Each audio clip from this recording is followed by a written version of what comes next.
Welcome to the Story Copywriter Podcast, the show that teaches you everything you need to know to write stories that sell and become the written voice of a business you love. With me, your host and founder of Story Copywriters, Rob Drummond. One of my promises to you this year on the Story Copywriter Podcast is to bring you more voices, more guests of people who are doing this work, who are in the trenches day to day. So I'm really pleased today to have Roy Furr on the call. So Roy is someone that I've been introduced to through Perry Marshall's group, and not least has worked directly with Perry and also with Brian Kurtz.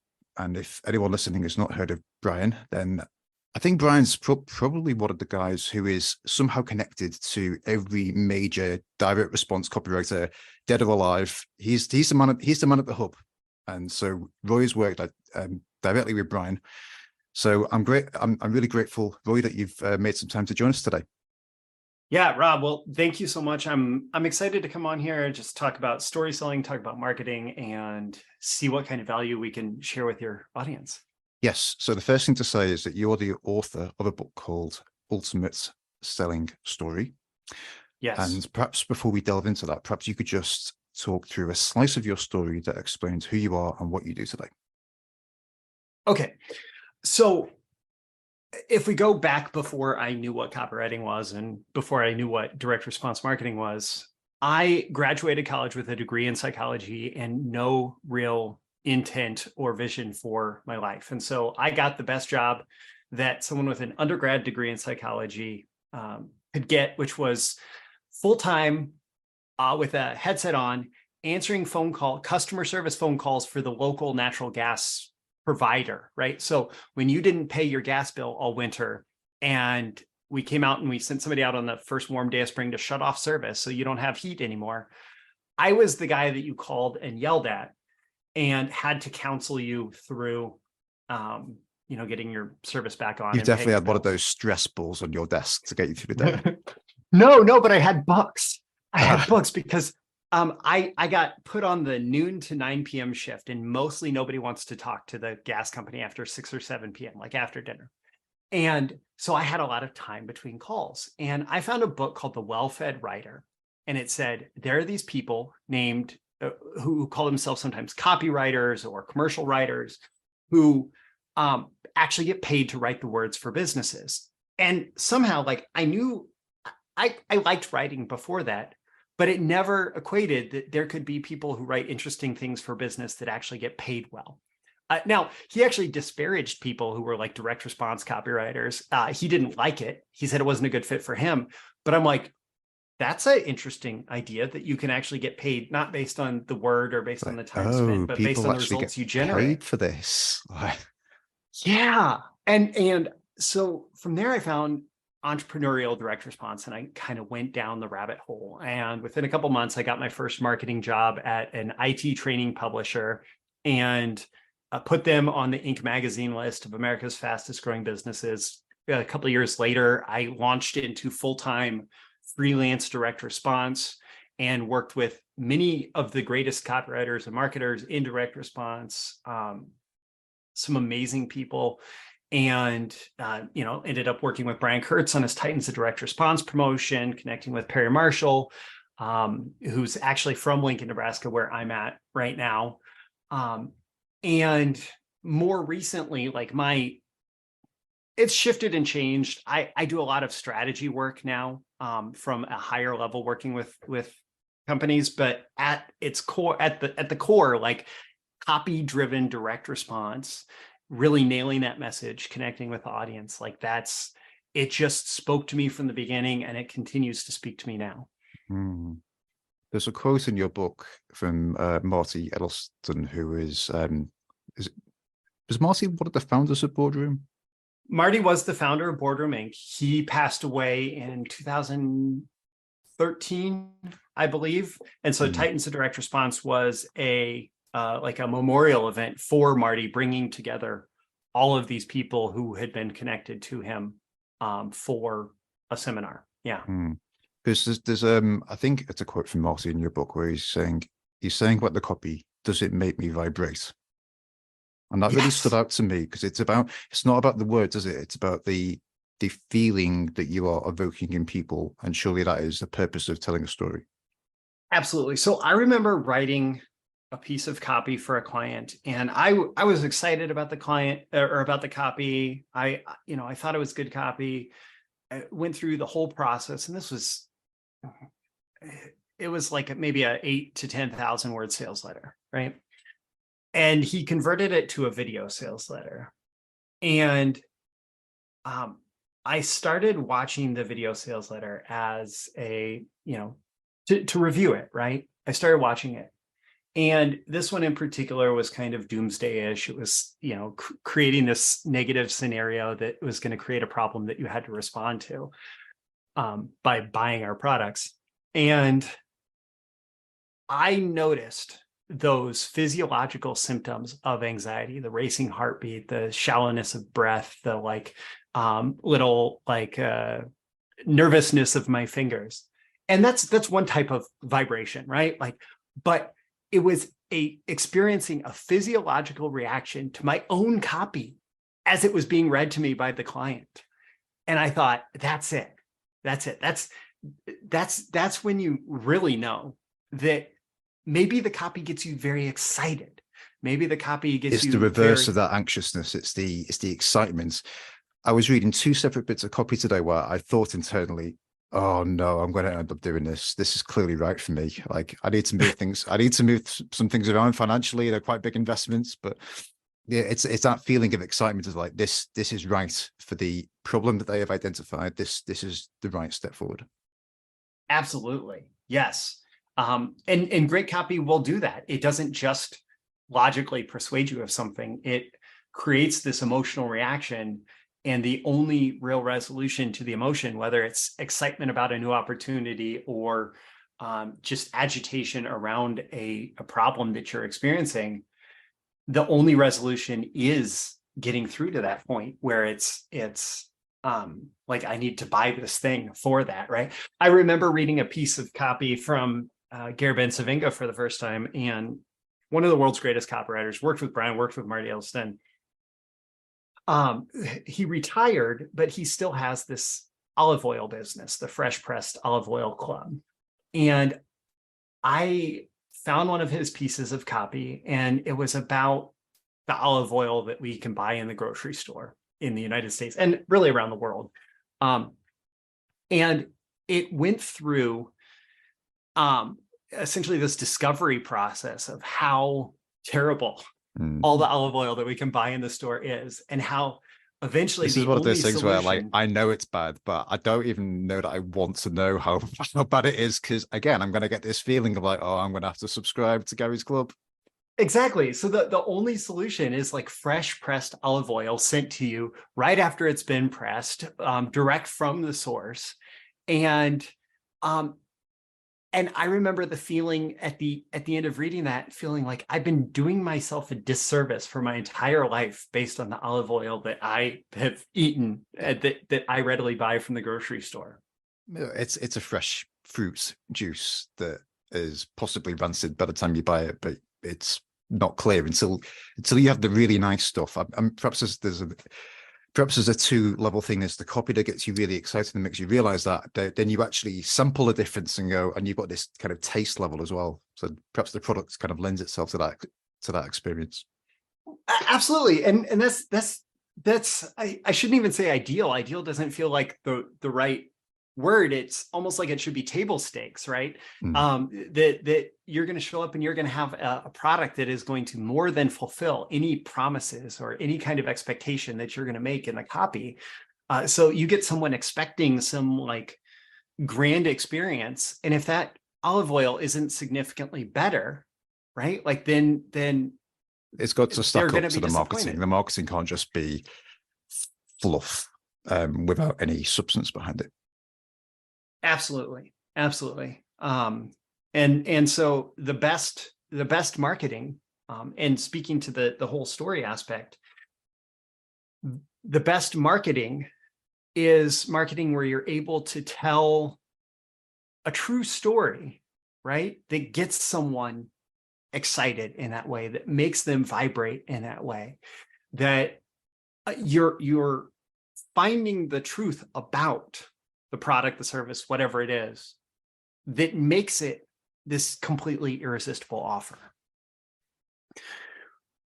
Yeah, that's great. I think one of the things we were talking about in the run-up to this conversation was the application of the hero's journey, which is a model that is it's often used and quoted when people are writing longer stories, longer works of fiction, screenplays. It crops up over and over in the works of great literature. And I've kind of written about this a bit in my book because I wanted to figure out, these stories crop up over and over. So there's clearly a fundamental truth here at play. It's like, well, how can we apply, without going to town on it, how can we apply the principles of that was what I wanted to ask. And my assessment at the time was that it was possible to use, but it wasn't that applicable always to business storytelling. And that was kind of where we got talking. And I wondered what your experience and perception of that was. Yeah, well, I love, and have studied the hero's journey. I probably without leaving my chair could probably find a resource on the hero's journey. Easily accessible to you should always keep one to hand. and yet, I don't think that it is a great. Well, it is easy to go astray if you try to use the hero's journey in marketing the way that it is used for fiction storytelling. Because or even nonfiction story, like you can tell a nonfiction story in the same way. But the hero's journey is really designed for impact in an entertainment context. And it is good if you can entertain someone in your marketing to the point that you're just holding their attention through entertainment, but it's not the primary goal. So like the hero's journey, for example, has this great resolution at the end where, the hero comes back to the ordinary world and they are changed. And yet at the same time, it's that resolution that makes us feel good at the end of the movie or at the end of the play or at the end of the novel or whatever is not necessarily the feeling that we want to have in marketing. The feeling that we want to have in marketing is like, okay, you're unfulfilled because then the product surely is going to fulfill that, scratch that itch that you've generated. Exactly. So I ended up, and like in my book, The Ultimate Selling Story, it's really based around something that I call the hero's journey of story selling, which it's easy to get confused here because I'm not saying it is the hero's journey, right? It's the hero's journey of story selling, because I believe the hero's journey is so widely applicable for storytelling, right? I believe that my ultimate selling story is just as widely applicable when it comes to a selling context. And good news for marketers and copywriters and entrepreneurs who are telling their own story is it's also there's only 5 steps. It's not like the 16 steps of the hero's journey, as some people tell it, or 19 steps, or I've seen a few different breakdowns. I have 5 steps in my book as well, so that's reassuring that you said that. Yes. So my version of this, it actually builds on the problem, agitate, solve formula, but it goes a little bit deeper. So initially, it's PAISA: problem, agitate, invalidate, solve, and ask for action. And so we start with the problem. Markets are problems, right? I say that as a truism. It is something that I've come to realize through time that pretty much every market is best defined by the problem that's being solved. And the problem that's being solved might not be thought of as a problem. It might be thought of as an unfulfilled opportunity. Like I want to grow my business doesn't really feel, or I want to become a millionaire doesn't really feel like a problem, right? No, there's like a desire, generic. right? But it's unfulfilled. right? Any kind of positive situation that you want in the future, the problem is that it's unfulfilled. Or it can be much more direct. The problem could be I have a leaky roof, and that's like a super obvious problem that needs to be solved. But when we think about this ultimate selling story, it starts with the problem, right? And we're going to tell some version of the story. Maybe it's us going through it. Maybe it's a customer going through it. Maybe it's, maybe I've even told third person stories where I've created and like fictional stories that kind of represent a scenario in marketing. So lots of different ways to come at it, but we start with the problem. And what we're doing here is we're helping the prospect recognize that we understand the problem or challenge that they're facing. That's what's going to get their attention and stop them from scrolling by. That's what Vic Schwab was talking about in his book. It's like the prospect's like on this train going at 100 miles an hour, and you're trying to flag them down at the side of the railroad. It's like, well, you're only going to get their attention if it's something that resonates with them as a problem. It makes it super relevant to their current experience, especially if you think of the problem, not just as the problem, but like all the symptoms of the problem, because sometimes someone is best able to recognize that they're in a market, not necessarily by some name of the problem that you have, but by the symptom. And so I think of I love symptoms. I think symptoms are so much more powerful than problems. Yeah. So it could be like, if I have an example. So like, okay. I currently do not have a motorbike. So I'm a biker. That's the situation. I currently don't have a motorbike, essentially because I have small children who, by my own terminology, have ruined my life. And the need to pay childcare providers surpass the need for me to have a motorbike on finance. The symptom is I walk down the road and a guy will ride past me on a beautiful Harley Davidson. And I feel this kind of pang of envy. And I feel this feeling inside. It was like, damn it, I need a bike. It's like, that's the symptoms. It's the symptoms that kind of demonstrate the problem, I think. Absolutely. Absolutely. And so there could be some variation of that. Like even you telling that story is going to resonate with someone who is in the exact same situation, right? And so we start with the problem because that's the broadest point at which a market is identified. So somebody is going to be attracted to you talking about the problem if they're in the market at all for whatever your solution ends up being. So as opposed to 50% off, which is some deal that we're offering, whatever, you're not going to attract the broadest market by 50% off our product. You're going to attract it by speaking to the problem, the experience that they're currently having. But just logically recognizing that someone is speaking to the problem that I have is not enough for me to want to go out and solve it. It doesn't. There's like, no urgency there, is there? Yeah, like, yeah. Oh yeah, I've got a problem. All right. So what you need to do is you really need to get someone to the point where they are desiring a solution to the problem. And the way that you do that is through emotional agitation. And so emotional agitation around your motorcycle story could be,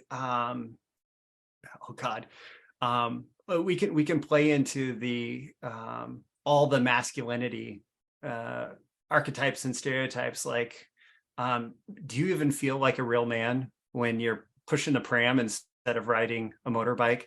And that's terrible, like, and toxic for me to like push that on you. But that's like the extremes of the agitation there, right? And you're like blushing right now for anybody who's not paying close attention. And it's something different in every market, in every situation. But what you're you could come up with a whole range of examples there of different agitational triggers, I guess. What you're looking for is what are the hot buttons that you can press that make someone really, really want to solve that, like find a solution to the problem, right? I think motorbikes are seasonal as well, because in the UK, the weather's just turning nice. So all of a sudden the motorbikes all appear. And again, it's all visual cues. You got the nice weather, you got the nice evenings, you got the long rides. Yeah. So after we've established, yes, I'm talking about the problem that you are experiencing, and I'm agitating your emotional experience around it because, the truism, the statement that we make a decision based on emotion and justify it with logic, right? We want to agitate the emotions around it. Now, the next thing that we need to do is invalidate the other options. So in most markets, people have bought one or two things, or 10 or 100 things to try and solve the problem in the past, or at the very least, they have been shopping for a solution to the problem. Or they may recognize that other solutions are possible, right? We're not in a world where there's one solution to every problem. They could choose to do not nothing, I guess, in some cases. They could, yeah. The Dan Kennedy question is great. Why should I, your perfect prospect, choose to do business with you over every other option available to me, including buying from a competitor, solving the problem myself, or not solving the problem at all, right? And so that's good thinking here, that we're considering all the options available to this person. This person has recognized, okay, there's this problem that I'm facing, and the emotional agitation of leaving this problem unsolved is motivating me to want a solution, right? So I want a solution. What are the options available to me? And this is one of those things that like, we haven't talked about AI and ChatGPT, and like ChatGPT sucks for storytelling copy and all of that right now. It's don't worry, it's on my list of questions. But you're not getting out of the conversation without it, but yeah, we'll talk about that one later.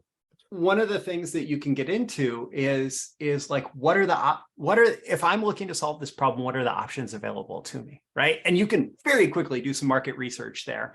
Like, I did some market research in real estate investment, in the real estate investment niche, like really quickly, and got a list that I recognize as comprehensive based on my experience in there, but it was just like there in a moment. So you look at what the different options are. And this is also where some lessons around copywriting, like mechanism of the problem or new understanding of a persistent problem, come into play. Meaning, if I've been through one diet after another, or one investment approach after another, or one, I don't know, relationship strategy after another, one CRM system after another, yeah, why haven't those other things worked for me? And so investments, it's a world that I know well. Here's why maybe this approach doesn't work, or this approach doesn't work, this approach doesn't work. We're invalidating other solutions. And this can be let's come back with an example about how this can all be done as a story once we're through the PAISA.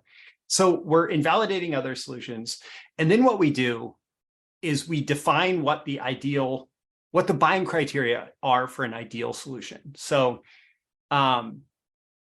if we've invalidated the other solutions, if we said this didn't work, this didn't work, this didn't work, this is what was necessary for an actual solution to the problem, then we lay that out. And that could have 90-95% overlap with every other option, but yours is going to have some unique mechanism, something unique that makes it a superior solution. I'm seeing huge overlaps here between like Perry Marshall's work with his definitive selling proposition, and it's so foundational that you can't just find the words without having the uniqueness in place to underpin it. And the fact that invalidate is at the center of this process, perhaps it's almost like the fulcrum almost that has to be in place.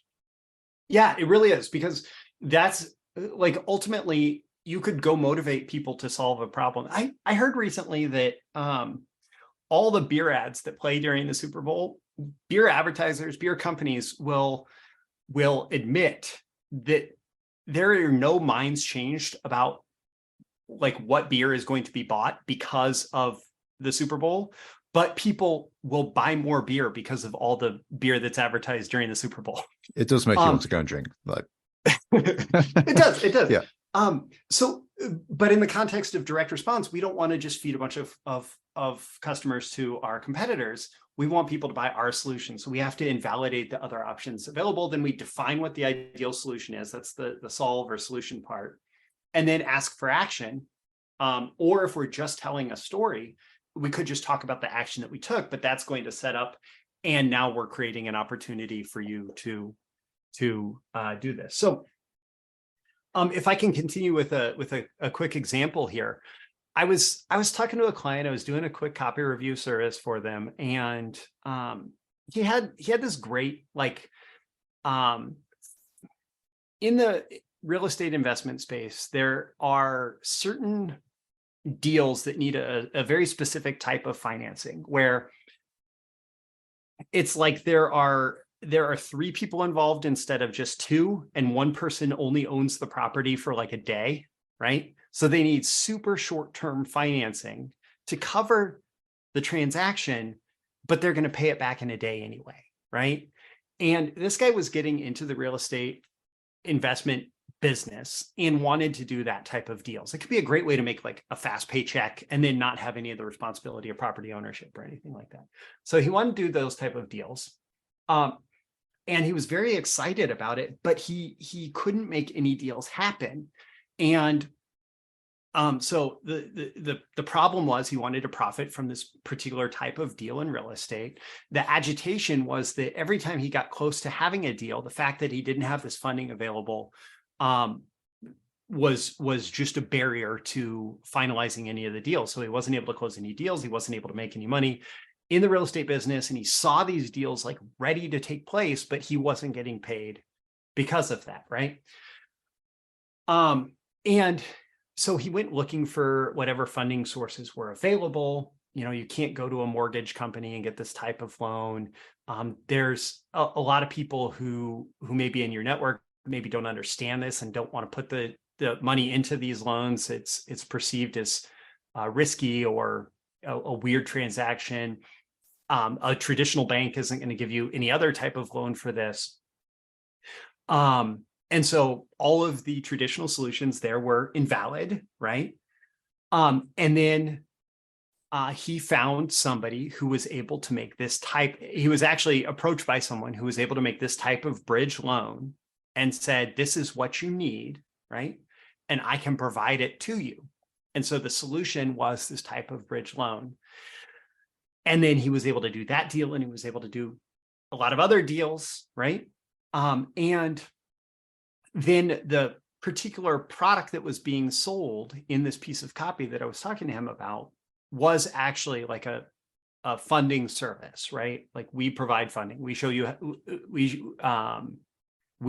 actually how to provide this type of loan to these transactions, and how to get people who need these loans, and how to get paid based on the loans. And we actually have the money available to do the loans, and you get paid based on the loans. And they had all of this great information about the service wrapped around it. Like, this is great money making opportunity, providing these loans, all of that, but there wasn't an emotional connection with the person. The person came across as just like, I'm a rich guy, I have money to loan, you can get paid for loaning the money. But informational. Yeah, like pretty informational. But early on, I identified a point where in the copy there was, we could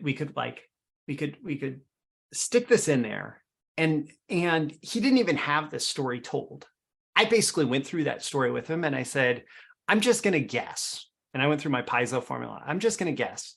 When you were getting started in real estate, you ran into this problem, right? And it was frustrating for this reason. And you looked at a lot of the traditional funding options, and they didn't work. But then you had something happen where you were introduced to this type of loan, and you were able to get all these deals, right? And he's like, yeah, like, I could edit that a little bit, but the story is like 90% there. I just need to fill in some details, right? And I said, okay, take the copy that you already have and stick that like 10, 15% into the copy. Just stick that story in there, right?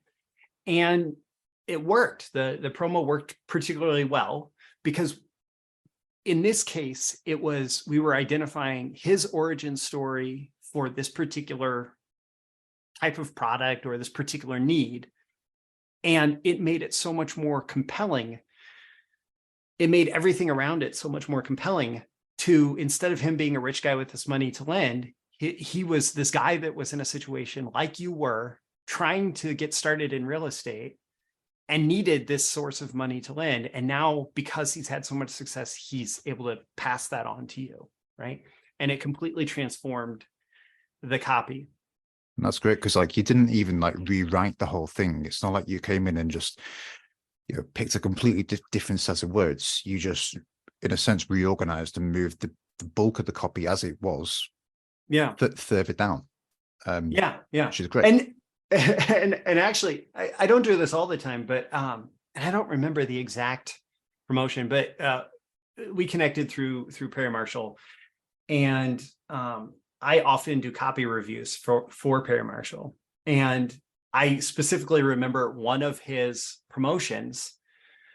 I said, you have everything in here is right, except it's in the wrong order.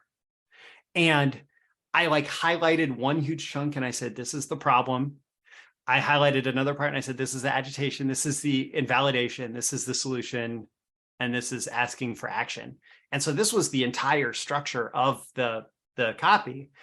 And on the phone in this 1 hour copy review, mostly what I did, he said, if you want to change it, let's just change it. Like, track changes are on, so let's start dragging things around. And I just reordered it. So it was problem, agitate, invalidate, solve, ask for action. And it was much better because it just flowed in that way that's very natural. Going back to the hero's journey aspect of the question, that the hero's journey is a very natural progression to a story. This is a very natural progression to a sales story. That's great. I think as well, what was really interesting to me in your book was that you can tell these stories either from your perspective or from a customer's perspective. Like it works in multiple ways. It's not like you have to just tell it like it is your product, like the origin story. There's different ways of doing it. I wondered if you can talk about that, because I think a lot of stories told from the customer's perspective, I think, tend to suck, I think. Or I think they suck because it's all sweetness and joy. This was wonderful, and it just isn't. Like, I'm like, where is the trauma? Where was the journey?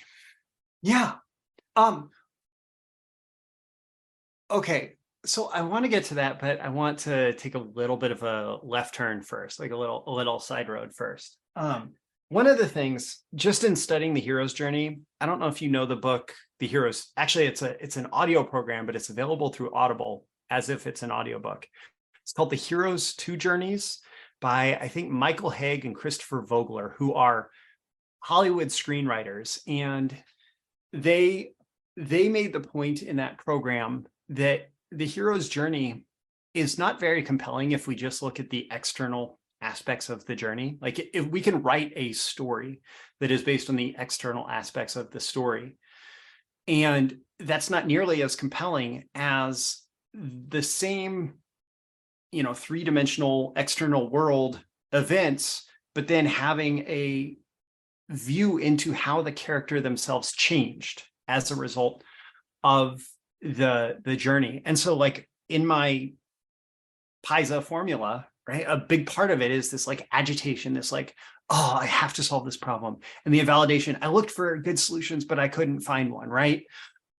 And so there is the emotional aspect of it. And so I think as spurred on by your question there, as we are thinking about telling a customer story, it's one thing to say the customer implemented our solution and they got the great results, right? Like, but there is not that internal journey that they go through, like the agitation of the problem being unsolved, what they tried beforehand, what didn't work, what frustrations they ran into trying to get the problem solved before they uncovered whatever your product or service is, or before they were introduced to it.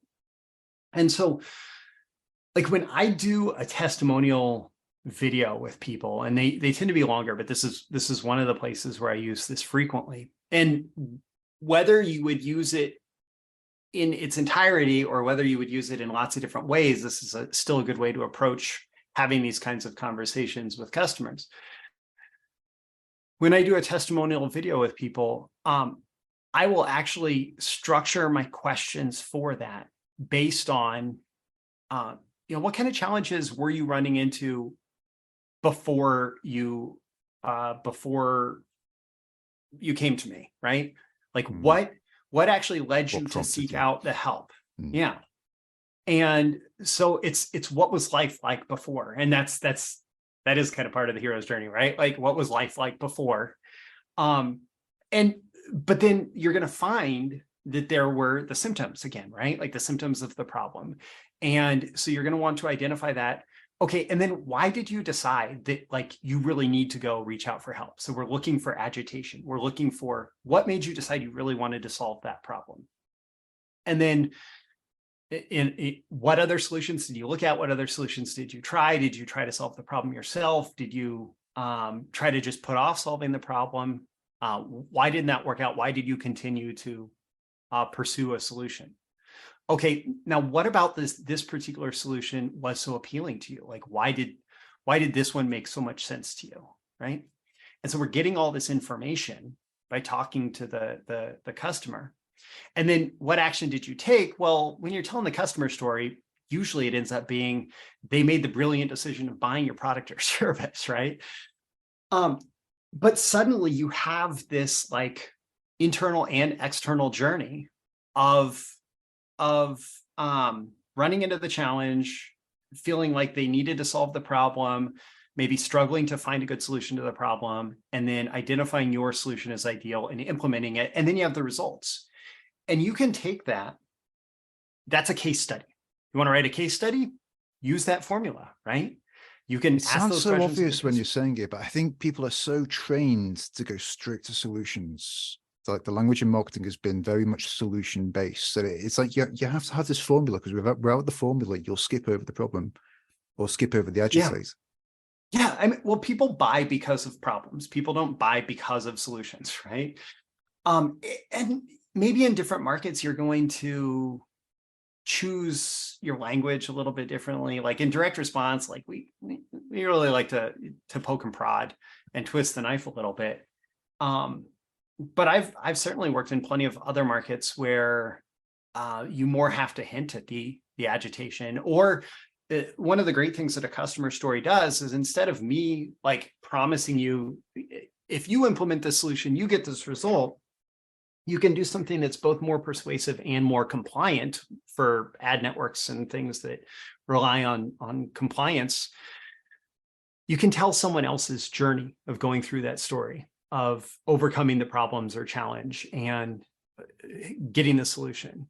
And it's more persuasive because I'm not telling you what you should believe about your result. I'm telling you a story of something that already happened. Yeah. Right. I think these stories are great to place them quite close to the order. Yeah. When people are they haven't just come across you for the first time and they're kind of in the later stages of the decision-making process, and they're now looking around just for a bit of validation before they commit.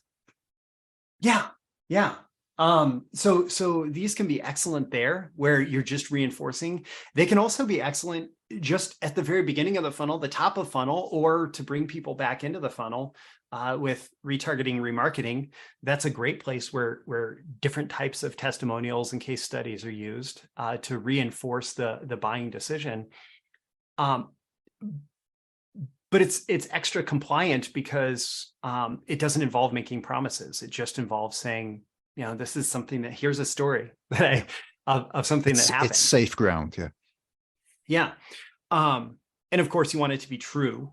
But assuming that it is true, you can tell these stories pretty freely in marketing.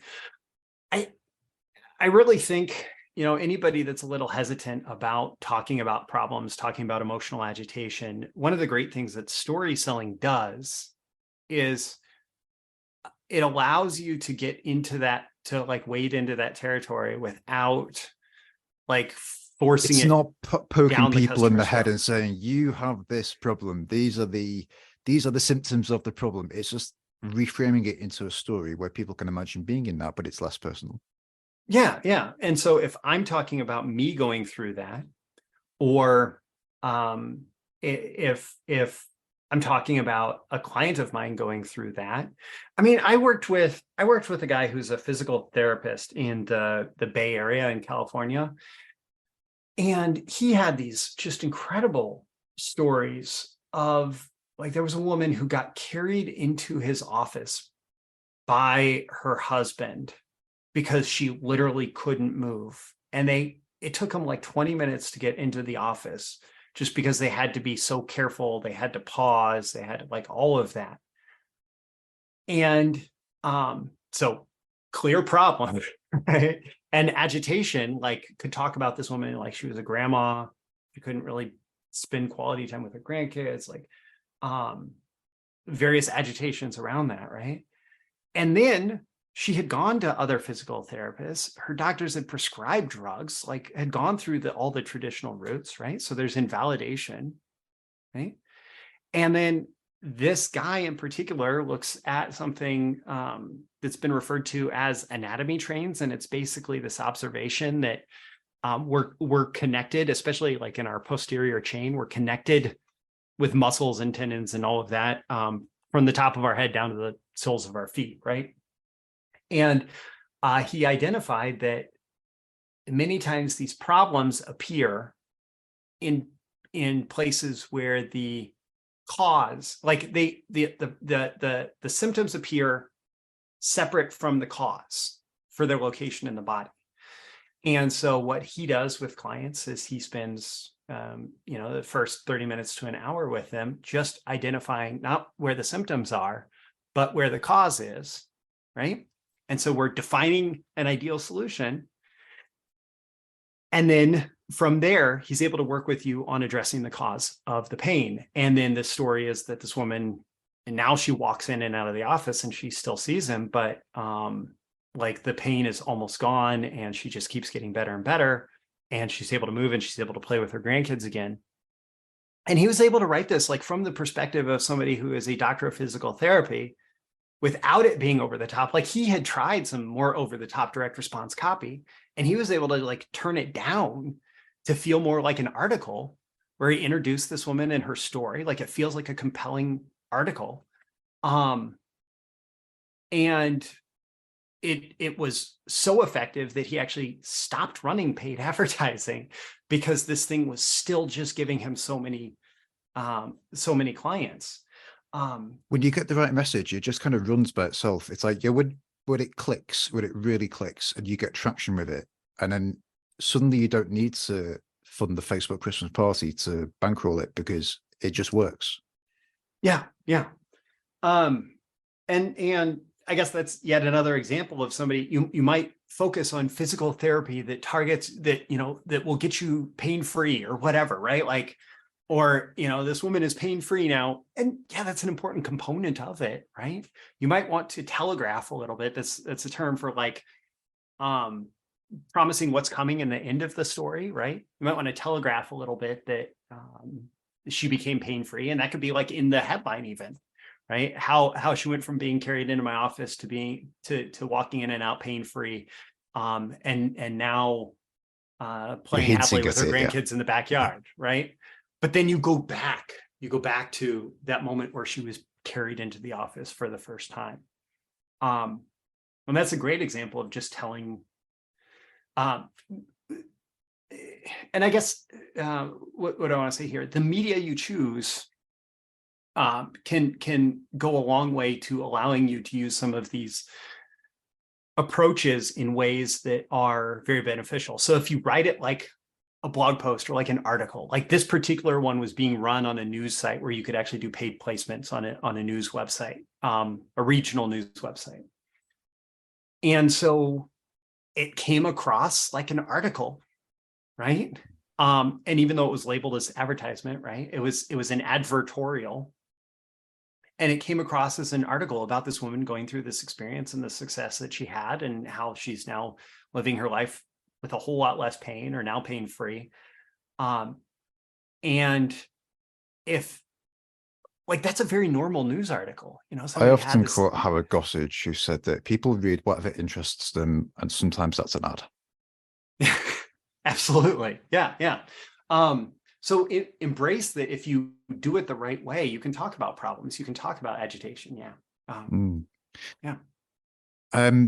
For someone who is a business owner listening to this, so it struck me as you were talking about Perry Marshall earlier that you were able to reorder his writing because you had a degree of distance to it, because it wasn't your baby. You were able to come in as the external copywriter, and to you it's more obvious because you haven't thought about it for weeks and weeks and weeks.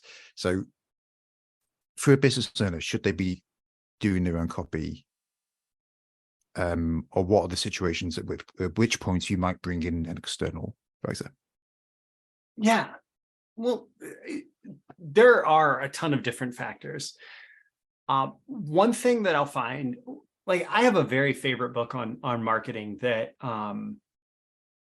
just got republished called Method Marketing by Denny Hatch. And I've heard it, yeah, what he does there is he juxtaposes these stories of like, this person was a professional copywriter and they wrote this amazing copy and it had this huge success, right?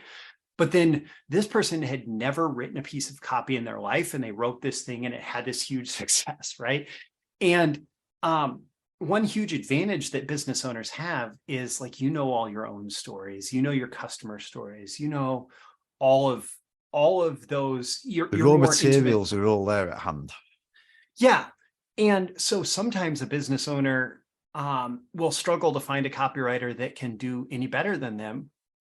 Because it takes a pretty good copywriter to be able to pull all that stuff out of you and translate it into copy. And so the default just, you should hire a copywriter for all your most important copy. It's not necessarily the default. I've also worked with plenty of businesses where the owner has never written a word of copy and they've always hired copywriters and have been very successful based on that. What I'll say is like, specific to Perry's situation, Perry started his business writing his own copy. He is a copywriter. That's worth saying. Yeah. I wrote a testimonial back in like 2012, 2013. And I said that he is one of the top 10 living copywriters, but nobody thinks of him as that because he only writes for his own businesses or doesn't sell copywriting services. Right. So Perry started with that, but then he worked with John Fancher and basically has downloaded his Perry Marshall voice into a copywriter who he has this extended relationship with. And they do a ton of work where either John will write it or like Perry will speak it a little bit and then John will turn it into copy or whatever. And I know Perry has worked with other people as well. And that can be a smart thing to do. But what Perry does with me, because I've never written copy for Perry, what Perry does with me is also a smart thing to do, just depending on your situation. Perry hires me to look at copy before it goes out the door for a lot of his bigger stuff, and he has for a few years, where I will do a copy review for him and I'll review the copy for, essentially I'm a copy chief. Which is the copy supervisor role. You generally have to be a good copywriter to be able to do it. But I'll review the copy for an hour before we get on the phone or Zoom or whatever. And then we'll go through my point by point. I'll answer questions, and sometimes it's, Perry, you've written something really good here. And like 20 minutes later, I'm trying to come up with something to fill the hour. And thankfully, Perry is about the value, not the time. And so sometimes the call is done in 30 minutes, after I've answered a couple of questions, or he'll say, well, what do you think about the offer? What can we do to make this offer more compelling? Where should we use this? I think some copywriters, I think something to stress as well, that's like different copywriters will excel in different areas of the craft. So like some people are better copy editors. Some people are great in the role that you just described, where you can review things and really sharpen it, get the message right. A lot of my work sits more at the interview stage in terms of exploring a client's story, exploring the raw materials, pulling all of the raw materials together. And that's fine. It's figuring out where your role is and where you provide the highest value, surely. Absolutely. And I think that's one of those things where, like, if you struggle to get your voice out, having a copywriter who's actually able to sit down and interview you for 2 hours. I mean, oftentimes when I've worked with clients and I'm talking to them, it'll be at like an hour and 38 minutes when suddenly they tell the story that's like the most interesting aspect of everything we talked about, and the call was only scheduled for an hour. And the reason I'm there and getting paid such good money as a copywriter is because I asked the right question at an hour and 38 minutes in that pulls that story out, and then I know to use it. Yeah. It's the throwaway comments that they make that are just completely off the cuff.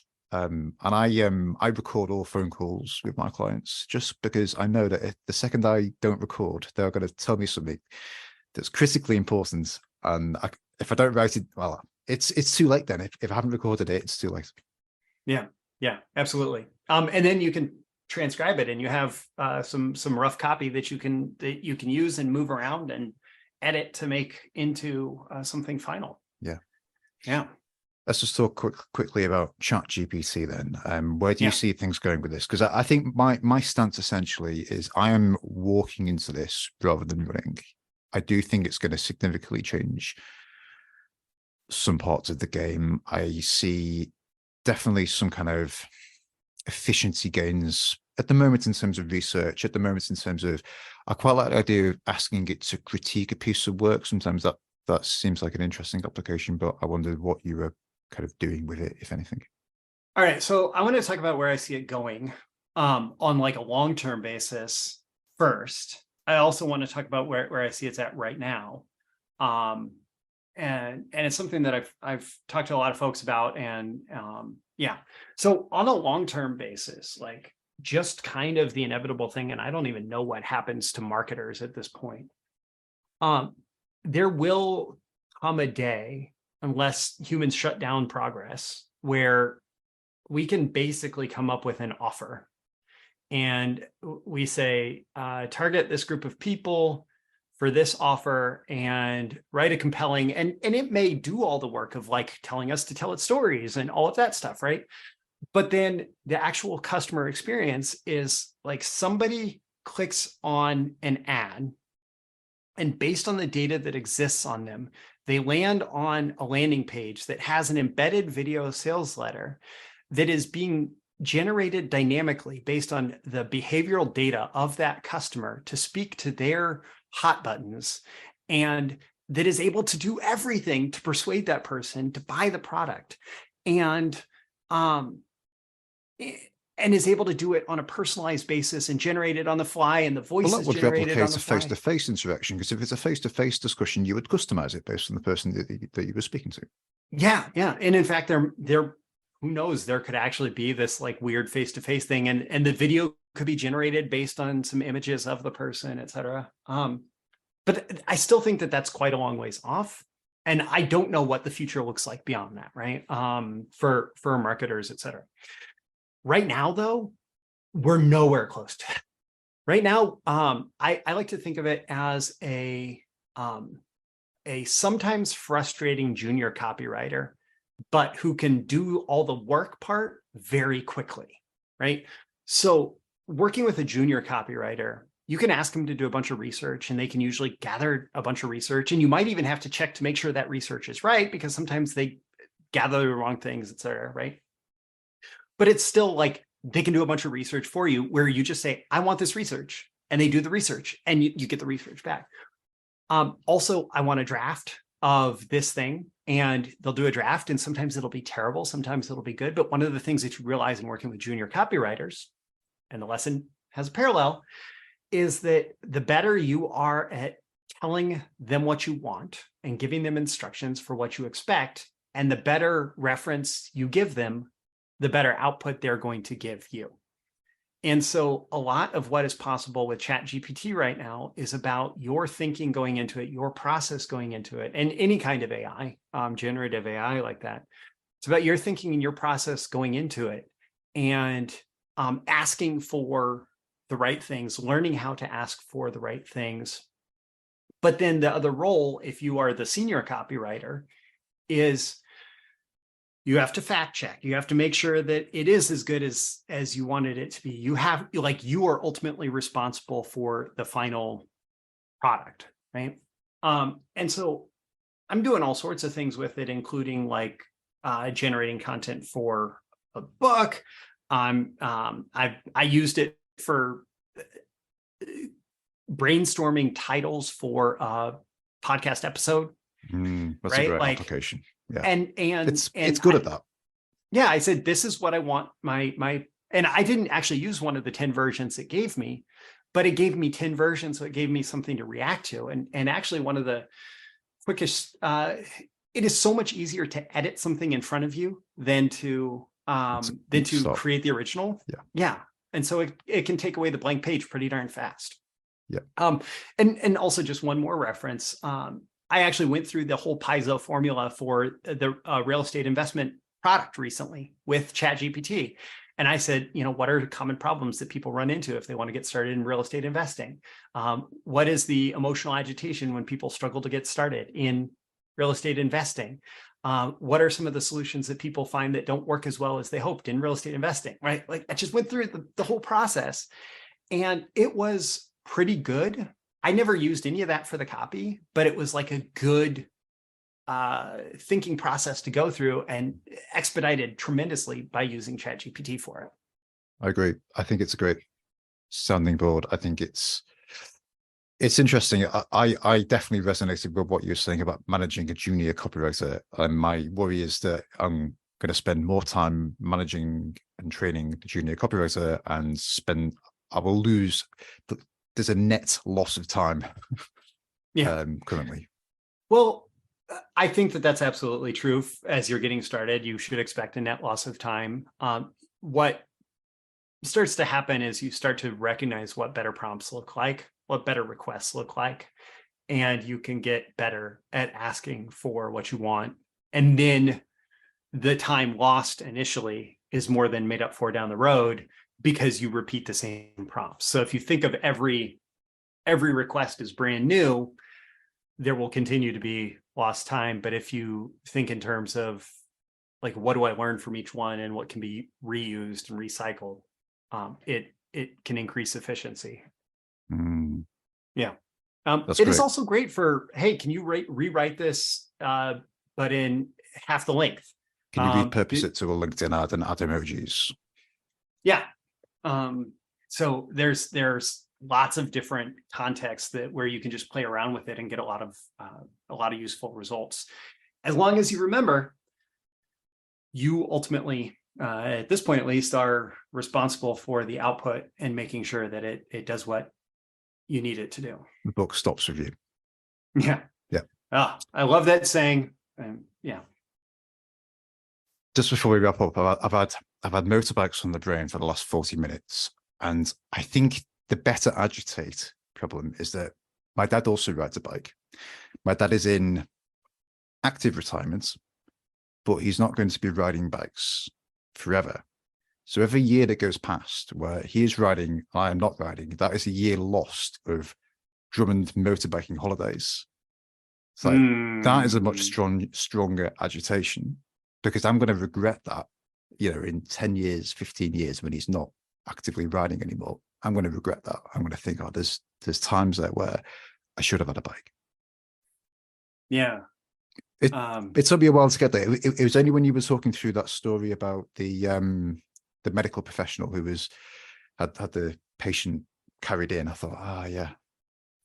Yeah. I mean, there's so much about the moments in life that are missed out on, that are often the like deepest emotional agitation, right? Like that experience that you could have had that you will never have, the regret, and preventing yourself from regret is why we buy I'm gonna have to go to the bike shop tomorrow now. I know. I'm gonna have to go and sit on some bikes. So I was gonna try and like propose some rental service or something, but of course you probably would hate that. I mean, it's not. Yeah. I actually wouldn't mind that, but It's actually quite hard to rent a bike. It becomes more, but you might as well just lease it. There you go. Yeah. So there we go. But that's the solution. Yeah. Yeah. This has been great, Roy. Thanks so much for coming on. Thank you, Rob. Where can people find out more about your book, and where can people sign up to your email list and follow your work? Okay, so you can go to ultimatesellingstory.com. It will actually redirect you to the Amazon page. I don't currently have this book available for sale off of Amazon. So it's The Ultimate Selling Story by Roy Furr. And, once you dive into this, there's plenty more resources that it actually directs you to as well. I do also publish breakthrough marketing secrets on a daily basis, Monday through Friday, including some interesting interviews. I have an interview with you coming out soon. Yep. On breakthroughmarketingsecrets.com. Breakthroughmarketingsecrets.com. I will say that I thought the book was very concise. It didn't take long to read. It's worth reading for the PAISA formula, just so you got it to hand. You can keep that around your desk. I also really like one of the stories you told in the appendix, where you have an uninvited guest in your house. And so I'll let people go and discover that for themselves. Yes. How to make a big sale believable and compelling. That's it. Yes. So we'll leave that one there as an open loop. Excellent. Well, thank you, Rob. Great. Thanks, Roy. It's been a great conversation. And so just for anyone listening, I'm also being interviewed on Roy's podcast next week. So we will cross-share the links to that when it all becomes available. Excellent. Yes. Thank you, everyone. Catch you later. Bye. If you've enjoyed this episode of the Story Copywriter podcast, you'll want to make sure you're on my email list. When you sign up at storycopywriters.com/podcast, I'll also send you my 7-day storytelling crash course free by email. Please also make sure you've got a copy of my simple story selling book, which is available from Amazon in paperback and Kindle formats. Thanks for listening, and I'll talk to you next time.